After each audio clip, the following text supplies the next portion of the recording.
네, 안녕하세요 여러분. 자, 이번에는 지난 영상에 이어서 전기기능장 70회 실기 필답형 문제 6번부터 풀이를 들어가도록 하겠습니다.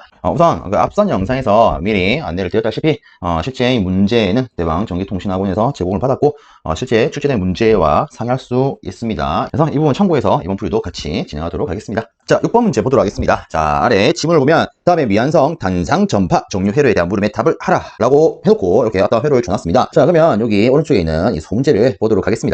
자, 첫 번째 소문제 미완성인 단상 전파 종류 회로를 작성하시오 이렇게 줘놨습니다. 자, 우선에 실제 그 단상 전파 종류 회로 같은 경우에는 크게 두 가지가 있습니다. 첫 번째는 중간 탭 방식, 그 다음에 두 번째는 흔히 우리가 이렇게 부르는 친구죠. 브릿지 종류 회로. 자, 일단 중간 탭 방식 같은 경우에는 자, 이렇게 다이오드 두 개로 구성이 되고 실제 부하 저항은 이런 식으로 연결이 됩니다. 그래서 실질적으로 이 부분 자체가 이제 변압기가 될 것이고요. 그리고 변압기 전체 권선에 있어서 이 탭이 딱 중간 위치에 존재하고 이런 식으로 교류가 들어오게 되면 실제 이런 식으로 부하의 전류가 통전이 되고, 거꾸로 이런 극성의 전기가 이 변압기에 나타나게 되면 혹은 유도가 되면 부하는 이런 식으로 전기가 통전되더라. 즉 실제 변압기에 있어서 어떤 극성이 들어오든 간에 다르게 교류가 들어오더라도 실제 여기 부하를 보시면 항상 같은 방향으로 전기가 들어오죠. 즉 부하 입장에서는 뭐가 나타나는 회로? 직류가 나타나는 회로. 그래서 이렇게 우리가 중간에 있는 탭을 활용하는 단상 전파 종류 회로를 우리가 중간 탭 방식 이렇게 표현을 합니다. 자, 그다음에 브릿지 회로 같은 경우에는 이런 식으로 교류 전원이 있으면 실제 우리가 회로로 바로 나타내 보면, 자, 다이오드 기준으로 했을 때 자, 이런 식으로 회로를 나타낼 수가 있습니다. 그래서 이렇게 구성된 거, 자, 이런 식으로 다이오드 4개로 구성된 회로를 우리가 브릿지 회로라 부르고, 실제 브릿지 회로는 단상 전파 종류 회로 일종이 되죠. 그래서 실제 이 전원이 이런 식의 극성을 갖는다. 그럼 이때는 이 전류가 부하에 이런 식으로 인가가 됩니다. 그리고 나올 때는 이런 식으로 들어가죠. 그래서 이때 보시면 위에 플러스 마이너스를 작용하게 되고, 거꾸로 이런 식의 극성으로 전원이 작용한다. 그럼 이때는 이런 식으로 부하에 작용하게 됩니다. 그래서 어쨌든 어느 극성을 보더라도 항상 부하 기준으로 보게 되면 그 방향이 똑같이 나타나더라. 즉 직류로 작용하게 되더라. 이렇게 볼 수가 있는 회로죠. 자, 그러면 일단 모르겠어요. 제가 이제 제공받은 정보로는 이 회로가 그냥 단순히 이렇게만 주어져 있고 단상 전파 종류 회로를 작성하라 이렇게 되어 있는 걸로 저는 제공을 받았습니다. 그래서 실제 이 기준 하에서 우리가 좀 폭넓게 해석을 해보면, 만약에 이 회로가 중간 탭 방식이 된다. 그럼 당연히 요 변압기에 이런 식으로 중간 탭이 명시가 되어 있겠죠. 그리고 실제 우리가 회로상에 나타내는 이 부하를 잘 보면, 자, 중간 탭 방식은 부하가 이런 식으로 가운데 표현이 되고, 브릿지 회로 같은 경우에는 이런 식으로 끝에 표현이 됩니다. 그럼 지금 주어진 혹은 제시된 이 회로상에서는 부하가 혹은 부하 저항이 회로 맨 끝에 표현이 되어 있다. 그렇죠? 그럼 기본적으로 우리가 중간 탭도 없고 저항의 위치가 맨 오른쪽에 있는 걸 봤을 때 실제 이 문제가 요구하는 것은 요 브릿지 회로로 봐야겠네. 이렇게 접근할 수가 있겠죠. 그래서 이 회로는 브릿지 회로 기준으로 해석을 하도록 하겠습니다. 자, 그래서 지금 요 안에는 우리가 브릿지 종류 회로, 즉 이 구성을 그대로 넣으면 되겠죠.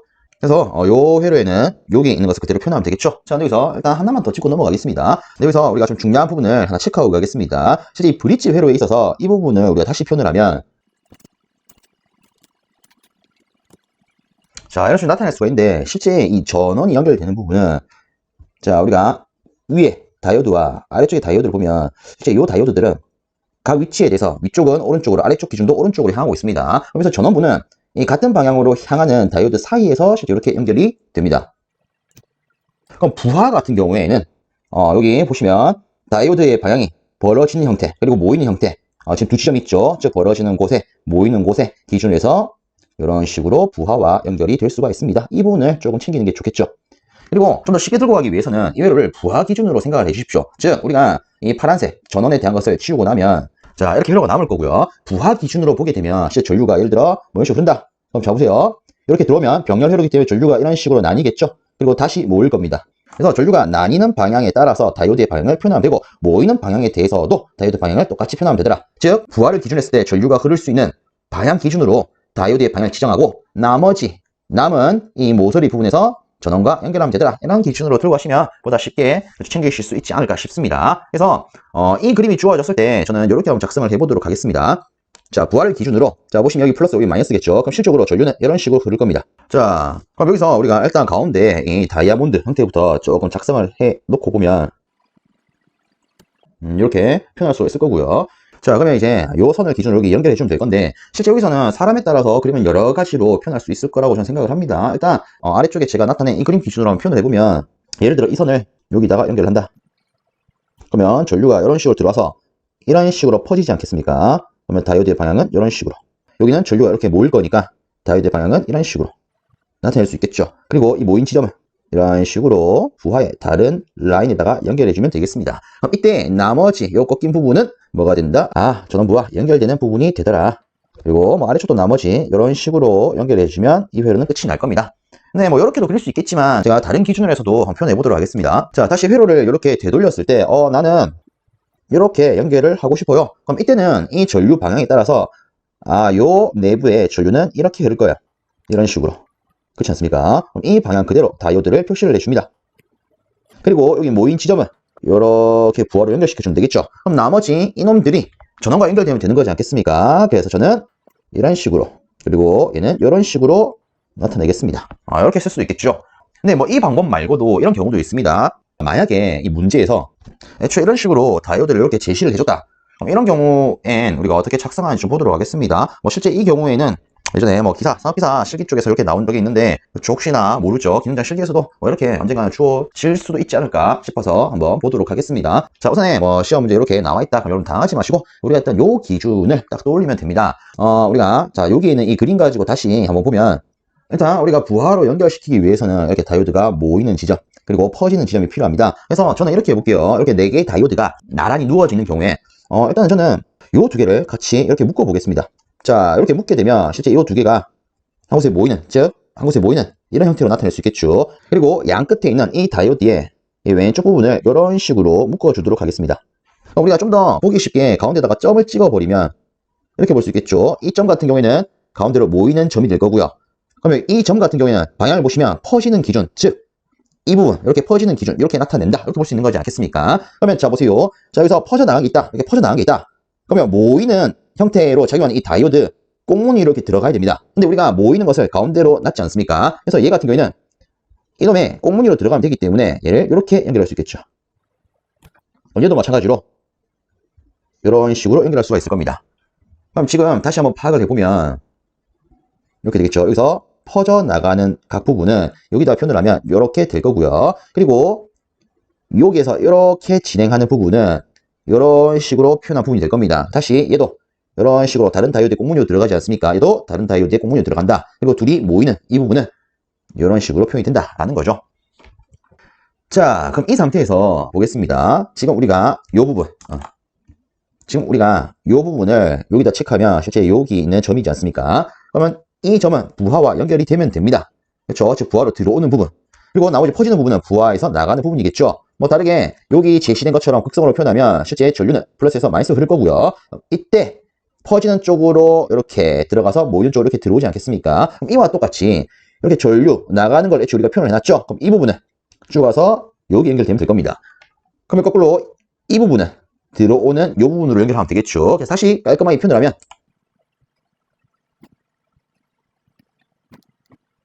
이런 식으로 연결이 될 겁니다. 자, 그럼 여기서 이제 전원이 남았죠. 전원 같은 경우에는 우리가 요 회로를 봤을 때 이 중간에서 연결이 이렇게 될 수 있다라고 했습니다.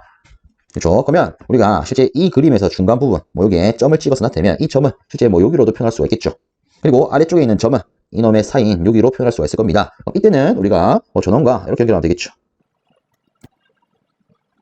이런 식으로요. 그래서 이렇게로도 우리가 이 회로를 완성시킬 수가 있습니다. 필요 없는 거 지우면 최종적으로 이렇게 되겠죠. 그래서 제가 뭐 몇 가지를 좀 더 응용을 해가지고 안내를 드렸는데, 실제 여러분께서 실제 시험장의 조건을 기준하에 편한 방법대로 작성하시면 되겠습니다. 자, 그다음 두 번째 소문제 보도록 하겠습니다. 자, 두 번째 보시면 V1이 220 루트 2 사인 120 파이 t로 주어졌을 때, 즉 이렇게 순시값으로 주어졌을 때 부하 저항 아래에 나타나는 평균 전압을 계산하랍니다. 단 변압기 권수비는 2대1이래요. 자, 그래서 지금 이 화면상을 기준으로 했을 때 V1은 여기에 있습니다. 다르게 말하면 변압기 1차 측 전압이죠. 근데 여기에 저 권수비가 지금 2대1이라고 표현이 되어 있습니다. 그렇죠? 그러면 실질적으로 이 부하에 공급이 되는 교류 전압은 우리가 V2라고 할 때 권수비 관계 이거에서 실제는 2분의 V1 이렇게 표현할 수가 있을 겁니다. 그렇죠? 그럼 다르게 표현하면 이거겠죠? V1 자체가 220 루트 2 사인 120 파이 t이기 때문에 V2는 110 루트 2 사인 120 파이 t 이렇게 쓸 수가 있을 겁니다. 그럼 자, 여기서 우리가 부하장 아래 나타나는 평균 전압을 계산해야 되는데, 자, 보면 어쨌든 이 부하장 이 친구는 요 중간에 정류회로 내 부하가 됩니다. 그쵸? 그래서 여기서 나타나는 평균 전압은 결국은 직류 전압을 의미한다, 이렇게 볼 수가 있죠. 자, 그럼 실제 이 직류 전압을 구할 때에는 크게 우리가 두 가지 기준으로 볼 수가 있습니다. 첫 번째는 우리가 회로에서 보는 정현 전파 평균값요. 그렇죠. 어쨌든 우리가 실제 요 앞에 같은 경우에는 교류가 인가가 될 거고요. 우리가 알고 있는 교류는 정연파지 않습니까? 근데 지금 주어진 게 단상 전파 종류이기 때문에 실제 정류 회로를 거치게 되면 정현 전파로 나타나게 될 겁니다. 그럼 이때 평균값을 구해보도록 하겠습니다. 자, 일단 평균값은 우리가 이렇게 쓸 수가 있죠. 2 파이 곱하기 최대값요. 그렇죠. 이게 정현 전파의 평균값이지 않습니까? 그래서 저는 실제 요 정현 전파 평균값을 이렇게 챙겨갑니다. 최대값을 2파이 조지자고요. 그래서 저는 뭐 이렇게 기억을 하니까 잘 안 까먹더라고요. 자, 그럼 여기다가 우리가 요 최대값을 집어넣으면 되지 않겠습니까? 그래서 파이 분의 2에다가 자, 여기에 최대값, 실제 최대값은 요 놈이 되죠. 우리가 이 자체가 순식값 표현이라고 하는데 최대값은 사인 앞에 있는 요 전체가 최대값이지 않습니까? 그래서 110 루트 2를 취해줍니다. 그래서 이거를 여러분들이 계산기에 대입을 하시게 되면 99.03 볼트 이렇게 나올 겁니다. 그래서 이거는 첫 번째 방법이죠. 그러면 두 번째 방법도 있겠죠. 자, 두 번째 방법은 정류 회로에 정확하게는 이를 전기기기 혹은 이제 뭐 전자 회로에서 보게 되는 이 정류 회로에 있어서 직류값 공식을 이용하는 방법이 되겠습니다. 그래서 왜 이런 거 있죠? 우리가 정류 회로에 있어서 종류를 따지자면 단상 반파 종류 회로가 있고 단상 전파 종류 회로, 그리고 삼상 반파 종류 회로, 삼상 전파 종류 회로 이런 거 있지 않습니까? 그래서 단상 전파 종류 회로에서의 직류 전압 DC라고 표현하겠습니다. 얘는 0.45 교류 전압이더라. 그리고 미리 하면 그리고 추가로 언급하면 지금 제가 쓰는 수식의 기준은 다이오드 회로 기준입니다. SCR 회로 같은 경우에는 실질적으로 제어각도 고려를 해야 되죠. 자, 그리고 여기서 이 교류 전압은 실제 교류의 무슨 값? 시료값이 됩니다. 자, 단상 전파 종류 회로 같은 경우에는 우리가 이렇게 쓸 수가 있죠. 0.9 교류 전압. 자, 삼상 반파 같은 경우에는 1.17 교류 전압. 그 다음에 삼상 전파 같은 경우에는 1.35 교류 전압. 자, 그래서 여기서 우리가 어떤 걸 쓸 수 있다? 단상 전파 종류 회로니까 이 관계식을 쓸 수가 있겠네. 그래서 이걸로 풀 수도 있습니다. 자, 그리고 추가로 하나 더. 뭐 어찌 보면 또 TMI인데, 자, 우리가 단상에 대한 식을 보면 반파는 말 그대로 파의 반을 쓰는 거고 전파는 전체 다 쓰는 거지 않습니까? 그래서 반과 전체 사이에는 당연히 2배 관계가 있을 거예요. 즉 반에서 2를 곱하니까 여기에 계속 0.9가 나옵니다. 자, 삼상 같은 경우에는 반파로 치면 1.17, 전파로 치면 1.35. 네? 그럼 얘는 왜 2배가 적용을 안 하지? 근데 실제 2배 적용되는 거 맞습니다. 자, 이게 무슨 개소리냐면, 무슨 소리냐면, 자, 실제 우리가 이런 수식을 쓸 때 단상 반파부터 삼상 반파까지 뒤에 있는 이 교류 전압의 시료값은 무슨 전압을 기준으로 하냐면 상전압을 기준으로 합니다. 근데 실제 이 삼상 전파 종류 회로 같은 경우에는 회로 구조가 Y결선으로 묶이기 때문에 실제 여기에 있는 교류 전압은 상전압 기준이 아니라 선간 전압 기준입니다. 한번 잡아볼게요. 우리가 알고 있는 Y결선 같은 경우에는 실제 선간 전압은 상전압의 루트 3배다. 이런 거 우리가 알고 있죠. 그죠? 그러면 우리가 이렇게 한번 해보겠습니다. 자, 삼상 전파 종류 회로를 여기다 다시 쓰면, 자, 이때 VTC는 1.35 VAC인데, 자, 저는 편의상 이렇게 쓰겠습니다. 실제 이 식이 무슨 전압 기준? 선간 전압 기준이라고요. 근데 여기다가 얘를 상전압 기준으로 바꾸면, 즉 루트 3 VP를 대입하게 되면 이 친구는요 이렇게 되겠죠. 자, 얘를 계산기에 넣으면 얘가 대략 2.34 VP 이렇게 나옵니다. 자, 지금 제가 쓴 게 삼상 전파 종류 회로에 대한 직류 전압 공식이죠. 근데 자, 보세요. 얘를 우리가 반파로 하려면 나누기 2를 하면 되겠죠. 그래서 2.34에다가 2를 나누시게 되면 재미나게도 1.17이 나옵니다. 그렇죠? 그래서 이 기준을 상전압 기준으로 바꿔서 나누기 2를 하니까 얘가 됩니다. 그렇죠? 그럼 거꾸로 요게 있는 실제 상전압을 성간전압으로 기준을 바꾸어서 2배를 하게 되면 그렇죠. 이 값이 나온다라는 거죠. 그래서 실제로는 이제 기준이 달라서 2배로 안 보일 뿐 기준을 동일화시키면 단상회로와 똑같이 2배의 차이가 납니다. 자, 어쨌든 조금 또랑으로 좀 많이 샜는데, 자, 다시 본론으로 들어가면 우리가 지금은 이 식을 쓸 수 있다. 이걸 본 거 아니겠습니까? 그럼 요거를 활용을 해보도록 하겠습니다. 즉, 직류 전압은 0.9에다가 이제 필요한 게 교류 전압의 시료값이 필요합니다. 그럼 지금 봤을 때 교류 전압, 즉 요 상전압에 있어서 시료값은 자, 얘가 최대값이기 때문에 이 값에다가 루트 2를 나누면 시료값이 된다. 그쵸? 단순히 루트 2 앞에 있는 얘가 시료값이지 않겠습니까? 110. 그래서 여기다가 110 넣으면 이 직류값이 얼마 나와요? 99V. 이렇게 되겠죠. 그래서 실제 뭐 요 관계식을 쓰든 이 관계식을 쓰든 여러분 편한 거 쓰시면 되겠습니다. 그래서 저는 일단 두 가지로 뭐 싹 다 예시를 들어서 이 계산 과정에 한번 다 적어 보겠습니다. 일단 예를 들어 저는 이 방법 1로 가지고 계산 과정을 쓸 거예요. 그럼 이렇게 쓸 수 있겠죠. 파이분의 2 곱하기 자 일단은 뭐 권수비 계산 과정도 있어야 되니까 이렇게 쓴 게 나올 수 있겠죠. 220 루트 2 나누기 2. 자 이렇게 하니까 99.03V가 된다. 그래서 답은 99.03V다. 뭐 이런 식으로 쓸 수가 있을 겁니다. 근데 만약에 두 번째 방법 기준으로 작성을 한다. 그러면 이렇게 쓸 수 있겠죠. 0.9 곱하기 그리고 실제 우리가 이 수식을 짤 때는 막바로 여기 이 차트 값을 표현한 걸 토대로 썼는데 어쨌든 뭐 변하게 권수비가 있으니까 여기까지 적용했다라고 치면은 220 나누기 2 뭐 이런 식으로 쓸 수가 있을 겁니다. 왜? 1차 측 기준으로 봤을 때는 그 시료값은 220이고 우리가 권수비를 구하면 2차 측은 2로 나눈 형태가 시료값이 될 거기 때문에 그래서 얘를 쓰니까 99V 같아요. 그래서 답은 이때는 99V 이렇게 적을 수 있겠죠. 자, 그래서 이렇게 보시면 우리가 어떤 계산 수식을 쓰냐에 따라서 0.03 정도의 오차가 발생을 하는데 솔직히 이런 것 때문에 실제 계산 과정이 필요한 겁니다. 그래서 사에 따라서 어떤 계산 과정을 쓰는지는 다 다를 수 있겠죠. 그래서 예를 들어 이 계산 과정을 썼다 그러면 답은 이렇게 표현할 수 있을 것이고 혹은 이런 계산 과정을 썼다 즉 이 개념의 수식을 썼다 그러면 이런 식으로 답을 표현할 수가 있을 거야. 그래서 그 답에 맞는 계산 과정을 제시를 했을 때 실제 뭐 채점자 입장에서는 이게 맞다 아니다 쉽게 판별할 수 있겠죠. 그래서 계산 과정은 이런 용도로 필요하다 이렇게 보시면 될 것 같습니다. 그래서 그냥 단순히 계산 과정은 여러분들께서 답을 도출하기 위한 계산은 그냥 그대로 쓰면 된다. 예, 끝이겠죠. 자, 일단은 뭐 이렇게 6번 문제를 풀면서 이제 필요한 내용을 좀 다 하다 보니까 시간이 좀 많이 걸렸습니다. 자, 일단 이렇게 마무리하고 넘어가도록 하겠습니다. 자, 7번 문제입니다.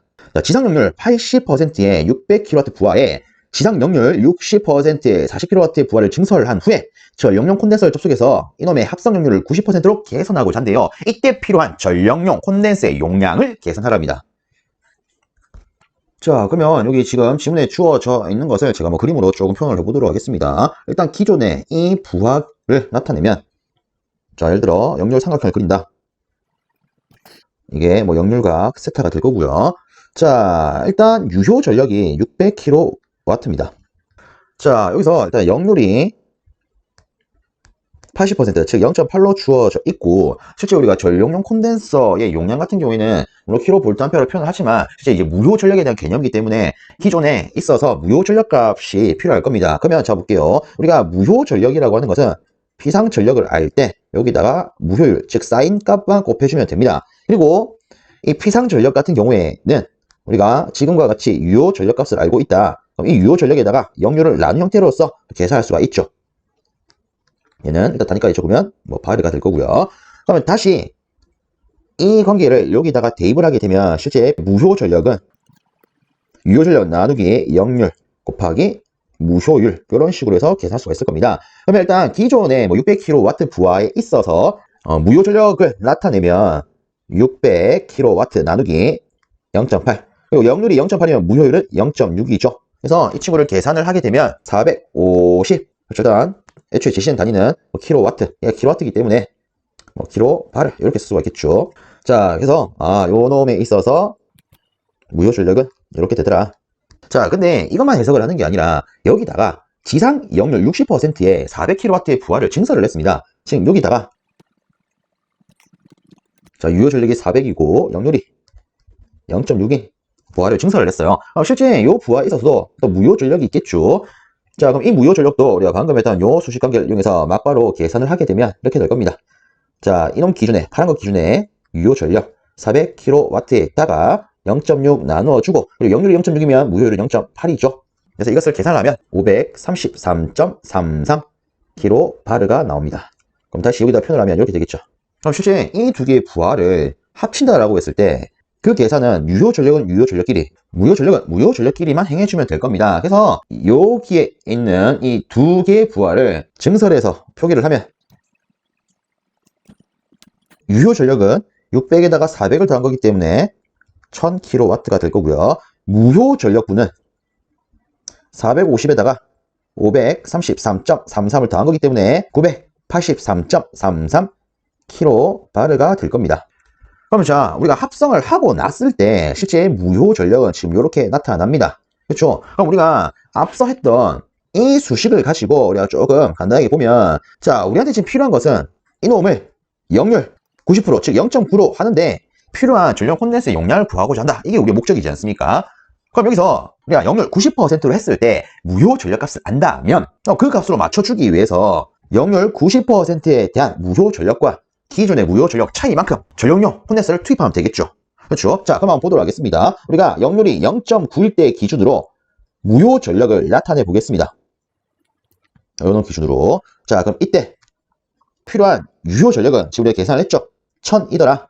합성을 했으니까. 합성을 한 후에 우리가 역률을 계산하는 거니까. 그리고 이때 역률이 0.9입니다. 그리고 여기 이제 무효율 사인 세타가 필요한데 여기서 이제 쓸 수가 있는 관계식이 요거죠. 실제 사인 세타는 루트 1 마이너스 코사인 제곱 세타로 표현이 가능해요. 그래서 실제 이 자리에는 1 마이너스 코사인 제곱 세타, 즉 다르게 지금 코사인 0.9이기 때문에 0.9의 제곱 이렇게 쓸 수가 있습니다. 그래서 얘를 여러분들이 계산기를 가지고 계산을 하시면 484.32kB가 나오게 됩니다.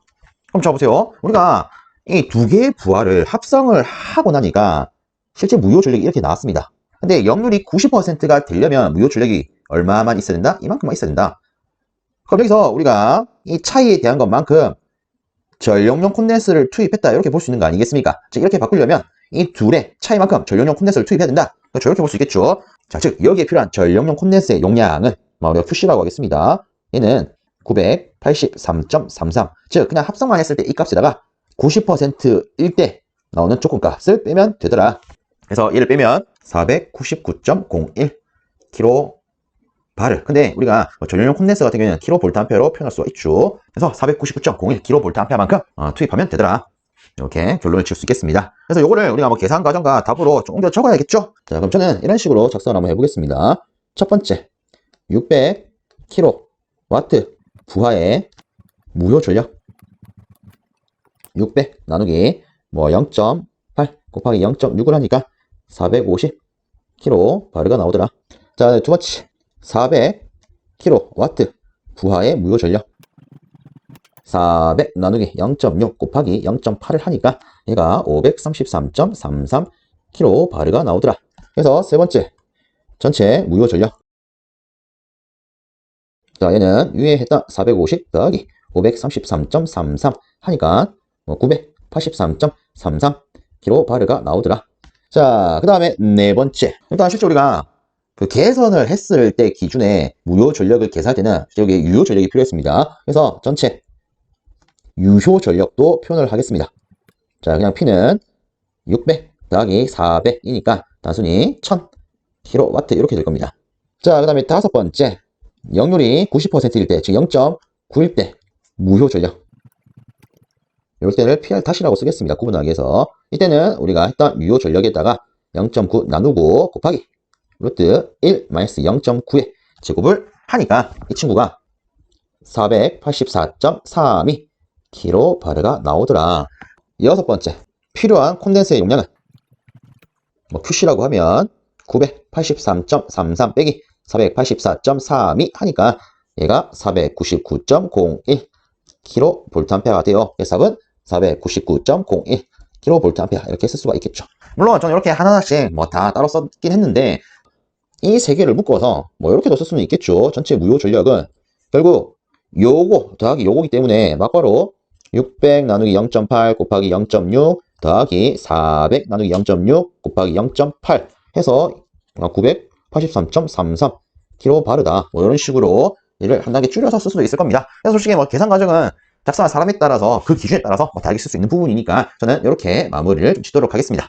자, 다음으로 8번 문제 보도록 하겠습니다. 자, 문제를 보시면 수용과 A군과 B군의 그림과 지명학기 TR1, TR2로 전력을 공급할 때 제시된 조건을 참고하여 다음 각 물음에 답을 하랍니다. 그래서 뭐 이렇게 그림이 주어져 있고 각각 수용가에 있어서 설비 용량, 수용률, 부하율, 부동률 뭐 이런 것들을 다 줘놨습니다. 그리고 첫 번째 소문제로는 고압간선에 걸리는 최대 부하는 몇 킬로와트인지 계산하라 이렇게 줘놨습니다. 자, 이 문제를 풀려면 우리가 실제 좀 몇 가지 개념이 필요한데 그 필요한 개념을 좀 보고 넘어가도록 하겠습니다. 자, 일단 이런 식으로 수용률, 부하율, 부동률이 있다. 그러면 첫 번째 부하율부터 보도록 하겠습니다. 부하율. 자, 부하율이라고 하는 것은 평균 수용 전력을 최대 수용 전력으로 나누었을 때 나타나는 비를 의미를 합니다. 그리고 이 부하율을 우리가 퍼센테이지로 표현할 때는 뭐 뒤에다가 100% 이렇게 표현할 수가 있겠죠. 만약에 퍼센테이지가 없다. 이 부하율은 소수의 표현이 될 겁니다. 자, 그 다음에 두 번째 수용률. 자, 이 수용률이라고 하는 것은 최대 수용 전력 나누기 총 설비 용량 이렇게 표현할 수가 있겠습니다. 즉 전체 설비 용량에 있어서 최대로 얼마만큼 전력을 수용하느냐에 대한 비를 우리가 뭐 수용률 이렇게 볼 수가 있겠습니다. 그리고 얘도 마찬가지로 퍼센테이지를 표현할 때는 뒤에다가 100을 곱해주시면 됩니다. 자, 그리고 세 번째 부동률. 부동률이라고 하는 것은 일단 뭐 서로 다른 시간대에 사용한다라는 이제 척도죠. 그래서 일단 이놈의 수식은 각 개별 수용가에 있어서 최대 수용 전력의 나누기 합성 최대 수용 전력으로 표현할 수가 있습니다. 그래서 이거 같은 경우에 실제로 우리가 뭐 처음부터 부하율, 수용률, 부동률을 외운다라는 입장에서 보면 굉장히 많이 헷갈립니다. 그래서 보통 이제 많은 분들이 이렇게 갖고 하시더라고요. 부하율은 평균 나누기 최대, 수용률은 최대 나누기 총이지 않습니까? 그래서 얘를 묶어서 평균 수용 전력, 그리고 최대 수용 전력, 그리고 총 설비 용량, 즉 평, 최, 총 해놓고 위에 두 개 나누면 부하율, 아래 거 두 개 나누면 수용률. 그래서 평, 최, 총, 부수 이렇게 많이 들고 가시죠. 자, 그리고 이때 최가 최대 수용 전력이죠. 그래서 얘를요 우리가 두 가지로 조금 쪼갭니다. 분자 분모로 나누어서 최대 수용 전력, 단순히 이렇게만 쓰겠습니다. 아래쪽도 최대 수용 전력이 되는데, 자, 위에는 각 개별, 즉 각각의 최대 전력의 합이 되는 것이고, 자, 아래쪽은 자 분자가 합으로 끝났기 때문에 이 분모는 거꾸로 합으로 시작한다라고 보시면 되겠죠. 합으로 시작해서 합성 최대 수용 전력이 됐더라. 그래서 이런 식으로 쪼개서 표현을 하면 얘가 뭐가 된다? 부등률이 된다. 이런 식으로 가운데 거를 쪼개서 표현할 수 있더라. 자, 그리고 이 관계성을 통해서 이제 나오는 것이 요 회로를 기준했을 때 이 회로에 있어서 전체 용량이 되겠습니다. 그래서 실제 이 전체 용량은 요 회로군이 혹은 요 수용가군이 원활하게 전기를 쓸 수 있게끔 그에 맞춰서 전력을 보내면 되지 않겠습니까? 그래서 이 모든 수용가를 합성했을 때 최대 수용 전력을 기준으로 해서 우리가 전체 용량을 계산할 수가 있습니다. 그래서 실질적으로 전체 용량을 다르게 우리가 합성 최대 수용 전력이라고 볼 수가 있고, 이거 같은 경우에는 우리가 부동률 관계식을 통해서 이 두 개를 이항을 하면 부동률 분의 각 개별적인 최대 수용 전력의 합으로 표현할 수가 있습니다. 자, 근데 여기서 우리가 수용률에 대한 개념을 적용하게 되면, 자, 요 관계식에서 우리가 총 설비 용량을 이항을 합시다. 그럼 실질적으로 최대 수용 전력은 총 설비 용량 곱하기 수용률이 됩니다. 그러면 각각에 있어서 뭐 예를 들어 지금과 같이 수용가가 두 개의 군이 있다. 그럼 A군에 대해서 이런 식으로, B군에 대해서 이런 식으로 표현해서 합성하면 되겠죠. 그래서 우리는 얘를 이렇게 표현할 수가 있습니다. 대수합으로서, 즉 총 설비 용량 곱하기 수용률, 자, 그리고 나누기 부동률. 자, 그래서 이런 식으로 하면 전체 용량을 뽑아낼 수가 있는데, 근데 실질적으로 또 이런 것도 있죠. 어떤 게 있냐면, 지금 기준과 같이 이 설비 용량이 뭐 킬로와트다. 그러면 이렇게 수식을 계산을 하면 이때 전체 용량은 킬로와트가 됩니다. 근데 만약에 시험 문제에서 킬로와트가 아니라 킬로볼트 암페어로 묻는다. 그러면 이 킬로와트 단위에다가 역류를 나누어서 킬로볼트 암페어로 바꿔줘야겠죠. 자, 끝으로 한 가지 더. 실질적으로 여기에 나와 있는 부동률은 각 군 사이에 적용하는, 즉 각 군 상환에 적용하는 부동률이 되고, 근데 각 수용가에 대해서 뭐 개별적으로 부동률이 따로 있다. 그럼 그때는 이 설비 용량에 있어서 부동률을 한 번 더 나눈 형태로서 계산을 추가로 해 주셔야 됩니다. 그래서 실제 이런 개념은 시험 문제를 봤을 때 생각 외로 잘 나오는 개념들이더라고요. 그래서 이거는 좀 챙기는 게 당연히 좋겠죠. 그럼 자, 여기서 우리 지금 이 조건을 기준으로 문제 한번 풀어보도록 하겠습니다. 자, 그럼 저는 애초부터 그냥 순서대로 바로 진행하도록 하겠습니다. 자, 일단은 고압간선에 걸리는 최대 부하를 물었습니다. 자, 고압간선이 보시면 각 수용과의 변압기를 합친 전체 전원에 대한 값 아니겠습니까? 그러면 결국은 이렇게 되겠죠. 이 고압간선에 걸리는 최대 부하는 이 각 부하에 있어서 합성한 최대 전력량이더라. 다르게 말하면 전체 용량은 얼마인지 계산하라. 이걸로 볼 수 있는 거지 않겠습니까? 그래서 이 고압간선에 있어서 최대 부하는 이렇게 계산할 수 있겠죠. 우리가 방금 썼던 이 관계식을 가지고 보면, 자, 우선에 한번 추가적으로 적으면 실제 우리가 사용할 수식은 요 관계식이 됩니다. 그러면 요거를 우리가 일단 A군과 B군에 대해서 확실하게 좀 나눠서 쓰면, 일단 A군에 대해서 이것도 쓰겠습니다. A군의 총 설비 용량은 그냥 60 이렇게 써주면 되겠죠. 자, 그리고 수용률을 곱해야 됩니다. 그래서 A군의 수용률은 0.5죠. 근데 문제는 A군에 별도로 부등률이 1.2가 있기 때문에, 그쵸, 별도로 있으면 별개로 우리가 부등률을 나누어 줘야 되죠. 자, 그리고 더하기 B군에 대해서 쓰면은 B군의 설비 용량이 40kW가 되고, 이때 B군의 수용률은 0.6, 그리고 이놈도 부등률이 1.2 이렇게 있죠. 자, 그 다음에 분모에 있는 부등률은 A군과 B군 상호 간의 부등률이지 않습니까? 다르게 말하면 여기 나와 있는 변압기 TR1, TR2 상호 간의 부등률이 되기 때문에 여기는 1.0 이렇게 쓸 수가 있겠죠. 그래서 이거를 여러분들이 계산을 하시게 되면 총 45kW가 나오게 됩니다. 실제 계산 과정은 단순히 그냥 이 부분만 작성해도 무방하겠죠. 혹은 나는 좀 더 자세히 쓰고 싶다 그러면 첫 번째 A군의 최대 수용 전력 이렇게 해서 60 곱하기 0.5 나누기 1.2, 자, 요걸 계산하면 이 친구가 25kW가 되더라. 그리고 두 번째 B군에 있어서 최대 수용 전력을 계산하니까 40 곱하기 0.6 나누기 1.2 해서 20kW가 되더라. 그리고 이때 세 번째 고압간선에 걸리는 최대 부하는 25 더하기 20, 그리고 상호간의 부등률 1.0을 하니까 45kW가 나오더라. 이런 식으로도 쓸 수가 있겠습니다. 자, 어쨌든 지금 이 첫 번째 소문제에 있어서 답은 45kW가 되겠죠. 자, 두 번째 고압간선의 종합 부하율을 계산하라고 물었습니다. 그러면 자, 우리가 종합 부하율을 계산할 때 당연히 부하율 관계식 떠올려야겠죠. 요거 아닙니까? 즉 평균 수용 전력 나누기 최대 수용 전력 이렇게 되겠죠. 자, 그럼 보겠습니다. 자, 일단은 중요한 건 우리가 구하고자 하는 것은 종합 부하율입니다. 즉 A군과 B군을 전체적으로 봤을 때 부하율 아니겠습니까? 그러면 일단은 우리가 부하율 관계식을 봤을 때 평균 수용 전력 나누기 최대 수용 전력인데, 그럼 자 보세요. 우리가 지금 고압간선에 있어서 최대로 걸릴 수 있는 전력은 이미 뽑아냈습니다. 45kW라고. 그렇죠? 1번 문제에서 뽑아냈죠. 그럼 이 값은 우리가 이미 알고 있는 거죠. 45라고요. 그러면 전체적인 평균 수용 전력만 계산하면 되겠네요. 그러면 자, 이렇게 해보겠습니다. 첫 번째 A군의 평균 수용 전력. 자, A군의 평균 수용 전력은 우리가 이 부하율 관계식을 이용을 하면 이놈은 요 값을 이항을 하게 되면 A군에 있어서 최대 수용 전력 곱하기 부하율에서 계산할 수가 있을 겁니다. 그러면서 최대 수용 전력은 실제 앞서 계산한 이 부분이 A에 대한 최대 수용 전력이 될 거고요. 그럼 이 부분은 B에 대한 최대 수용 전력이 될 거예요. 물론 우리가 이 부분을 좀 더 자세히 나타낸 게 실제 이 부분이었지 않습니까? 그래서 우리가 구한 걸 기준으로 보면 A군의 최대 수용 전력은 이런 식으로, B군의 최대 수용 전력은 이런 식으로 우리가 표현을 했었습니다. 그래서 다시 한 번 더 표현을 하면 60 곱하기 0.5 나누기 1.2가 되는데 실제 얘는 최대 수용 전력이죠. 그럼 여기다가 우리가 부하율도 시급해 줘야 됩니다. 얘는 0.6이죠. 그래서 요거를 계산을 해보면 15kW가 나옵니다. 그럼 이와 똑같이 두 번째 B군의 평균 수용 전력은 40 곱하기 0.6 나누기 1.2 곱하기, 자, 이놈의 부하율은 0.4죠. 그래서 이 친구를 계산을 하면 얘는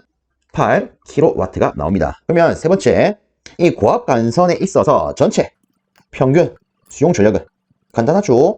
A군에 대해서 평균적으로 나타난 수용 전력이 15kW고 B군에 있어서는 8kW입니다. 그럼 전체적으로는 15 더하기 8이 되겠죠. 그래서 23kW. 그럼 네 번째, 자, 우리가 이 고압간선의 종합 부하율은, 자, 이 수식에 의거해서 이 고압간선에 걸리는 최대 전력, 즉 우리가 방금 앞서 구했던 45kW 분의 고압간선에서 나타나는 전체 평균 수용 전력 23을 해주시면 되겠습니다. 그리고 일반적으로 수용률과 부하율 같은 경우에는 퍼센테이지 표현들도 많이 쓰기 때문에 저는 여기다가 100%를 곱해서 나타내겠습니다. 그래서 실제 이걸 계산하시게 되면 51.11%가 나옵니다. 그래서 최종적인 답은, 자, 여기 필요 없는 걸 치우면, 자, 답은 여기다가 51.11%예요. 이렇게 쓸 수가 있겠죠. 자, 그래서 이런 식으로 8번 문제 마무리 하겠습니다. 자, 다음은 9번 문제입니다. 문제를 보시면 다음은 주택용 배선 차단기 순시 트립에 따른 구분과 과전류 트립 동작 및 특성표입니다. 표에 빈칸을 채우라고 주어졌습니다. 그래서 보면 순시 트립에 따른 구분의 표가 있고요. 과전류 트립 동작 시간 및 특성에 따른 표가 있습니다. 실제 요런 표 같은 경우에는 자, 제가 화면을 좀 띄우면 이 한국 전기 설비 규정에 이렇게 다 나와 있습니다. 그래서 요 같은 경우에는 단순히 이 표를 알고 있냐 모르냐에 대해서 물어본 문제인 것 같습니다. 그래서 요 내용에 이거에서 요 작성을 해보면 여기에 나와 있는 IN 전격 전류죠. 자, 전격 전류의 3배를 초과하고 5배 이하인 경우에는 B가 될 거고요. 그리고 이 순서대로 C, D형이 될 겁니다. 그럼 답안에 이렇게 쓸 수 있겠죠. B, C, D형. 그리고 과전류 트립 동작 특성은 여기 전격 전류의 구분을 보시면 64A 이하 그리고 초가 이렇게 나누어져 있는데 실제로 부동작 전류와 동작 전류의 배수는 다 똑같이 나옵니다. 그래서 4번은 1.13배가 될 것이고 5번은 1.45배 정확하게 이렇게 써줘야겠죠. 그래서 이런 식으로 작성할 수 있겠습니다. 그래서 이거는 이 내용을 좀 참고해서 챙겨주시면 될 것 같습니다. 자, 마지막 10번째 문제입니다. 자, 지문을 보시면 220V에서 380V로 승합하는 경우 공급 능력의 증대는 몇 배인지 써라 라고 되어 있습니다. 단 전력 손실률은 일정하다고 가정을 한답니다. 자, 일단 간단하게 먼저 짚고 넘어가면 실제 공급 능력의 증대, 다르게 말하면 전력의 증대는 전력 손실률이 일정한 경우에는 실제 전압의 제곱에 비례합니다. 근데 좀 더 자세히 구분했을 때 전력 손실률이 일정한 조건 말고 전력 손실이 일정한 경우가 나올 수도 있습니다. 자, 이때 같은 경우에는 공급 능력, 즉 전달하는 이 전력은 전압에 비례하는 관계를 갖습니다. 그래서 실질적으로 전력 손실률이 일정하다고 주어주는지 전력 손실이 일정하다고 주어주는지 요거를 잘 구분하는 게 좋겠죠. 자, 그래서 일단 지금 기준은 전력 손실률이 일정하다라고 했기 때문에 실제 공급 능력의 증대는 이렇게 될 겁니다. 증가비의 제곱만큼, 즉 380 나누기 220 제곱만큼 증가하겠죠. 그래서 얘를 계산기에 넣어보시면 대략 2.98배가 됩니다. 그래서 답은 2.98배. 근데 만약에 전력 손실이 일정한 경우에는 우리가 이런 식으로 쓸 수가 있을 겁니다. 그래서 실제 이거를 계산하시게 되면 얘는 1.73배가 됩니다. 그래서 어떤 조건으로 주어주는지, 즉 전력 손실률이 일정한지, 전력 손실이 일정한지 이 기준은 확실하게 구분해서 챙겨주시길 바랍니다. 그러면 끝으로 요거에 대해서 살짝만 보고 가도록 하겠습니다. 실제 어떤 걸 기준으로 하든 간에 비례, 반비례 관계는 동일하게 나오는데 일단 편의상 3상 3선식 기준 하에서 한번 작성해 보도록 하겠습니다. 3상 3선식 기준. 자, 일단은 실제 우리가 알고 있는 부하 전력 같은 경우에, 부하에서 필요한 전력 같은 경우에 루트 3 VI 코사인 세타 이런 식으로 표현할 수가 있습니다. 물론 이때는 부하에 필요한 전력이니까 단위가 와트가 되겠죠. 자, 그러면 요 수식을 우리가 부하 전류에 대한 수식으로 바꾸게 되면 I는 루트 3 V 코사인 세타 분의 P가 될 겁니다. 자, 그럼 여기서 우리가 전력 손실에 대한 수식을 조금 따져볼 건데, 자, 일단 3상 3선식은 전류가 흐를 수 있는 선이 총 3개가 있죠. 그럼 각 선에 대해서 I 제곱 R이라고 하는 손실이 발생을 할 겁니다. 선이 3개가 있으니까 이렇게 표현할 수 있겠죠. 그럼 여기다가 우리 앞서 했던 이 I의 관계식을 여기다 넣도록 하겠습니다. 그럼 이 경우에는 이렇게 표현은 되겠죠. 자, 얘를 다시 풀어내면 실제 루트 3 제곱과 3 약분 될 거고요. 그래서 V 제곱 코사인 제곱 분의 P 제곱 R 이런 관계식이 나오게 됩니다. 자, 근데 여기서 우리가 한 가지 더 들고 와서 전력 손실률이라는 게 있습니다. 이 전력 손실률을 편의상 H라고 표현하겠습니다.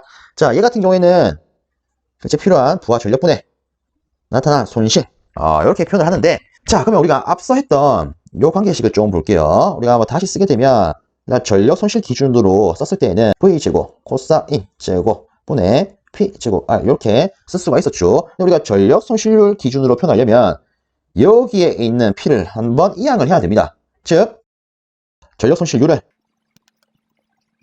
이렇게 되겠죠. 그럼 이때 자 보세요. 실제 얘가 일정하게 되면, 즉 다르게 말하면 지금 이 조건은 어떤 조건입니까? 전력 손실이 일정한 조건이 되겠죠. 일정하게 됐을 때 얘를 이항한다라고 생각을 해보십시오. 그럼 이때는 P의 제곱과 V의 제곱이 비례하는 관계가 될 겁니다. 그럼 다시 쓰면은 결국 전력은 전압에 비례해요. 그래서 다르게 말하면 공급 능력은 전압에 비례해요. 이렇게 표현할 수가 있죠. 근데 자, 아래에 있는 조건으로, 즉 전력 손실률이 일정하게 되면, 자, 이제는 이 항이 일정한 거죠. 그럼 이때 이 V의 제곱을 이항한다라고 보면 실제 얘들은 이런 관계가 될 겁니다.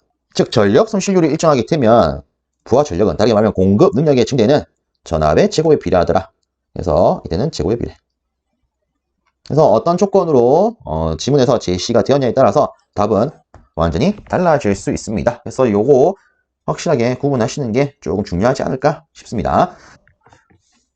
자, 이렇게 여러분과 함께 70회 전기긴장 실리 필답형 문제를 다 한번 풀어보았습니다. 물론 제가 중간에 여러 가지 설명을 곁들이면서 시간적으로 루즈해진 감이 없잖아 있는데 여하튼 제가 이렇게 돌려서 설명한 이 모든 것들이 전기긴장 실기 즉 필답형을 준비하시는 모든 분들께 좀 도움이 되었으면 좋겠습니다. 자, 여하튼 이번에 70회 필답형 문제는 여기서 마무리하도록 하겠습니다. 자, 여러분들 정말 수고 많으셨습니다.